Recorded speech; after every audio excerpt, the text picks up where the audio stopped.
Halo Sobat Mista, berikut top 5 yang akan kami hadirkan ke depan Anda dari daerah hingga mancanegara.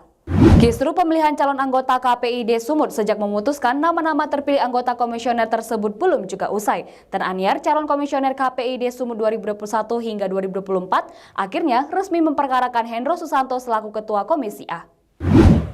Perjalanan panjang menuntut transparansi dan keadilan dalam seleksi pemilihan calon anggota Komisi Penyiaran Indonesia atau KPI daerah Sumatera Utara belum juga usai pasca kisru yang terjadi dalam rapat Komisi A DPRD Sumatera Utara pada Januari lalu dalam menentukan 7 nama hasil seleksi calon anggota KPID Sumatera Utara tersebut.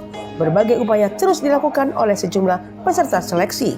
Kabar terakhir, 7 nama yang dinyatakan lolos sudah diserahkan oleh Ketua DPRD Sumatera Utara kepada Gubernur Sumatera Utara untuk segera dilantik, hingga membuat para pencari keadilan gerah karena merasa tuntutan transparansi hasil seleksi belum juga dilakukan, hingga akhirnya 7 calon komisioner KPID Sumatera Utara 2021-2024 akhirnya resmi memperkarakan Hendro Susanto, Ketua Komisi A DPRD Sumatera Utara. Hendro Susanto diperkarakan atas perbuatan melawan hukum ke Pengadilan Negeri Medan. Ketujuh calon komisioner itu adalah Valdes Junianto Nenggolan, Tua Albert Sirait, Robinson Simbolon, Topan Bilardo Marpau, T. Prasetyo, Lutfan Nasution, dan Edi Iriawan. Mereka memperkarakan Ketua Komisi A DPRD Sumatera Utara. Perkara yang mereka sampaikan tersebut karena selaku Ketua Komisi A yang memimpin rapat pemilihan tidak mematuhi laporan akhir hasil pemeriksaan atau LAHP Ombudsman. Ketua Komisi A dinilai tidak melakukan tindakan korektif. Hendro Susanto dianggap orang yang paling bertanggung jawab atas kekisruhan pemilihan calon komisioner KPID Sumatera Utara. Sebelumnya, tindakan korektif tersebut diantaranya adalah membatalkan berita acara pleno terkait penetapan 7 nama anggota KPID Sumatera Utara, melakukan uji publik, melakukan uji kelayakan dan kepatutan terhadap calon anggota KPID Sumut, dan menyepakati bersama anggota Komisi A DPRD Sumut terkait tata tertib dalam pemilihan dan penetapan calon anggota KPID Sumatera Utara. Menyusul ditemukannya puluhan ternak terindikasi terkena penyakit mulut dan kuku, sejumlah himbauan bagi para peternak Indonesia disampaikan agar penyakit hewan kaki 4 ini tidak menyebar luas. Seribuan hewan ternak di Jawa Timur diserang penyakit mulut dan kuku atau PMK. Penyakit ini disebut menyebar lewat lendir dan angin, menyerang sapi, kerbau, kambing, domba, kuda, dan babi, serta tingkat penularan mencapai 90-100%. Sementara itu di Aceh Besar ditemukan 49 ekor sapi terindikasi penyakit mulut dan kuku yang tersebar di 15 kampung atau desa. Di Sumatera Utara, meskipun belum ditemukan adanya hewan yang terindikasi terserang penyakit mulut dan kuku tersebut, namun langkah mengantisipasi langsung dilakukan. Beberapa kabupaten di Sumatera Utara seperti Kabupaten Simalungun, Deli Serdang, Batubara, Tebing Tinggi, Madinah, dan lainnya yang masyarakatnya berprofesi sebagai peternak hewan kaki 4 telah mengeluarkan surat edaran. Pemerintah Kabupaten Simalungun melalui Dinas Ketahanan Pangan, Perikanan, dan Peternakan langsung mengeluarkan surat edaran terkait kewaspadaan dini atas wabah penyakit itu. Surat edaran ini berdasarkan surat keputusan Menteri Pertanian Republik Indonesia tentang penetapan daerah wabah penyakit mulut dan kuku di Provinsi Jawa Timur dan surat Kepala Dinas Ketahanan Pangan dan Peternakan Provinsi Sumatera Utara tentang kewaspadaan dini wabah penyakit mulut dan kuku pada ternak. Semua pihak diminta harus melakukan pengawasan lalu lintas masuk dan keluar ternak sapi, kerbau, domba, kambing, dan babi beserta dengan produknya di Kabupaten Simalungun, meminimalisirkan pergerakan lalu lintas peternak antar kabupaten kota. Selain itu, melakukan pendampingan dan pembinaan kepada peternak yang ada di Kabupaten Simalungun dalam hal peningkatan sanitasi higienik dan biosecurity pada ternak, serta diminta agar segera melaporkan jika ada kasus kecurigaan gejala PMK. Selain surat keputusan Menteri Pertanian Republik Indonesia tentang penetapan daerah wabah penyakit mulut dan kuku, Kapolri juga mengeluarkan surat telegram tentang penanggulangan wabah penyakit tersebut pada hewan dan mengimbau para peternak sapi untuk sementara sapi-sapi tersebut dikandangkan. Kasus pembunuhan mahasiswa etnomuksikologi ISI Yogyakarta asal kota Siantar tak sekedar kasus kriminal biasa. Disebut-sebut kasus ini dendam yang tak kunjung usai antar kelompok yang berimbas pada lainnya. Kota Yogyakarta yang dikenal sebagai kota pendidikan yang aman dan nyaman bagi pelajar untuk menuntut ilmu dari berbagai daerah sontak membuat gerah. Tak sekedar kabar duka atas berpulangnya seorang mahasiswa jurusan etnomusikologi Institut Seni Indonesia, Yogyakarta, asal Kota Pematang Siantar. Tetapi ketakutan masih menghantui bagi keluarga yang anaknya saat ini masih menuntut ilmu di daerah istimewa tersebut. David Sialagan adalah mahasiswa asal Kota Pematang Siantar yang tewas ditikam di Sleman, Yogyakarta dengan sejumlah luka tusuk di bagian tubuhnya. Selain itu, aksi brutal pelaku mengakibatkan rekan David Sialagan, Tegar, warga Bangka Belitung, juga tewas ditusuk di perempatan Selokan Mataram. Dalam waktu kurang lebih 36 jam, tim gabungan Polda DIY mengamankan pelaku. David dan Tegar menjadi korban pembunuhan yang dilakukan sekelompok orang di Jalan Raya Seturan Catur Tunggal, Kabupaten Sleman, Provinsi Daerah Istimewa Yogyakarta pada Minggu 8 Mei 2022 dini hari. Banyak pertanyaan yang belum tuntas di balik aksi penikaman secara brutal tersebut. Kedua kelompok disebut saling tidak mengenal. Benarkah hanya karena berselisih di jalan hingga dendam menjalar dan akhirnya begitu gampang menghabisi nyawa orang? Sudah seperti apakah kerawanan yang terjadi di kota yang dikenal dengan julukan kota pelajar tersebut? Cukupkah hal ini hanya dituntaskan dengan menangkap pelaku tanpa menyibak benang merah lain? Bahwa sebenarnya ada kerawanan yang akar masalahnya harus segera dibongkar.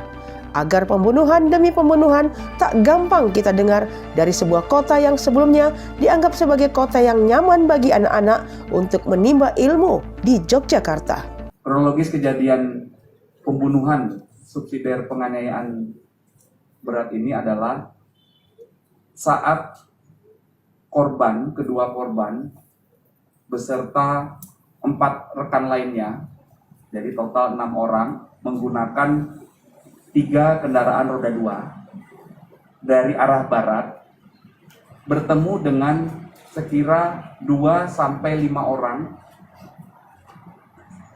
kelompok pelaku di perempatan Selokan Mataram jam 00:30 WIB hari Minggu tanggal 8 Mei 2022. Ketemu kelompok korban dari barat, kemudian kelompok pelaku dari selatan. Di perempatan Selokan Mataram ini terjadi perselisihan karena kedua kelompok tidak saling mengalah untuk memberi jalan. Kelompok korban ingin jalan ke arah timur, kelompok pelaku ingin jalan ke arah utara. Terjadi cekcok, saling memaki, saling tuduh, saling pisu, ya. Sehingga akhirnya ini sempat lewat ke arah timur perempatan. Kelompok pelaku jalan sedikit ke utara, namun masih terjadi cekcok, sehingga kelompok pelaku menantang kelompok korban, ayo kalau berani kamu ke sini. Datanglah dia ke TKP dari arah timur. Lanjut terjadi percekcokan. Dalam proses percekcokan itu terjadi kejar mengejar, saling maki, saling lempar, yang akhirnya 2 korban, saudara DS dan saudara TIP, ditusuk oleh pelaku. Pemerintah tengah meningkatkan kewaspadaan terhadap hepatitis misterius akut di Indonesia. Menyusul sudah ditemukannya 15 kasus hepatitis akut yang terdeteksi di 5 provinsi.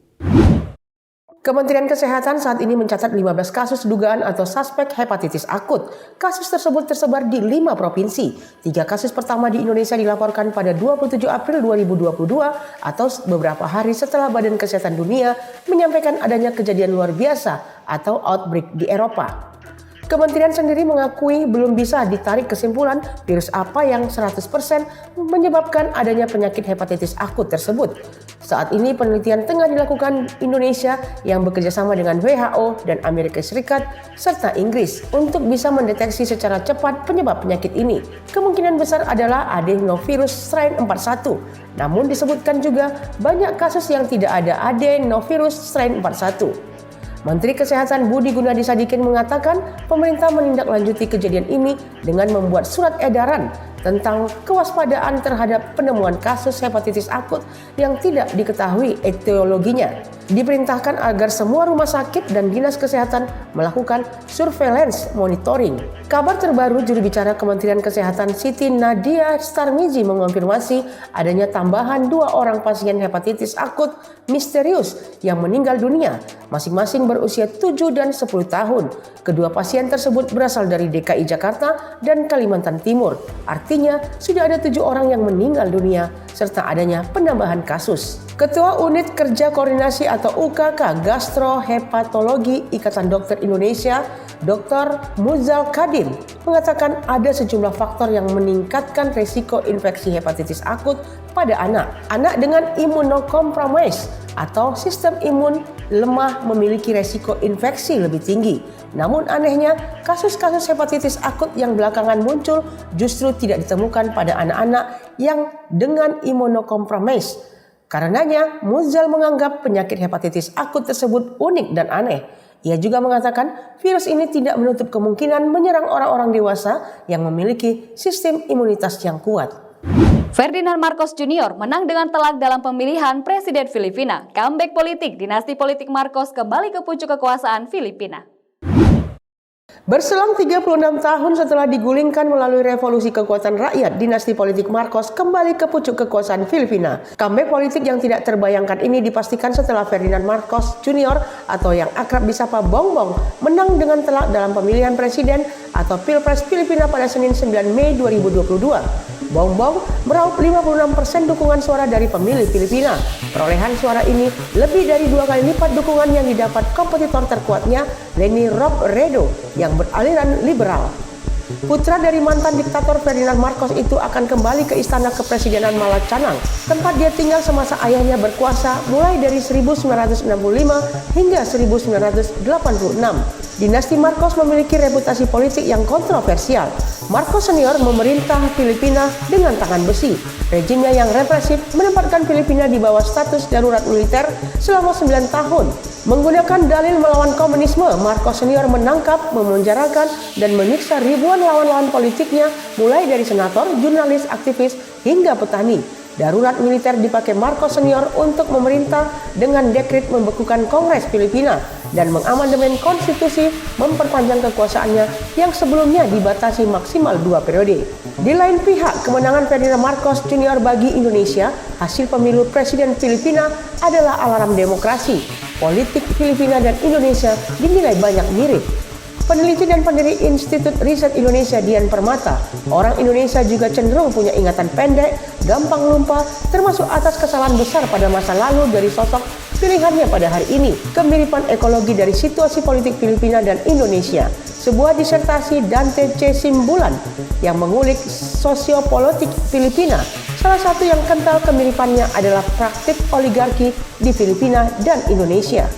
Belajar dari hasil pemilu presiden Filipina 2022, Koordinator Indonesia Corruption Watch atau ICW, Adenan Topan Husodo, meminta para aktor politik lebih fokus memperkuat institusi demokrasi daripada jualan sosok atau figur. Demikian Top 5, nantikan terus informasi terkini dan terhangat dari kami. Saya Vanessa Marpaung, sampai jumpa.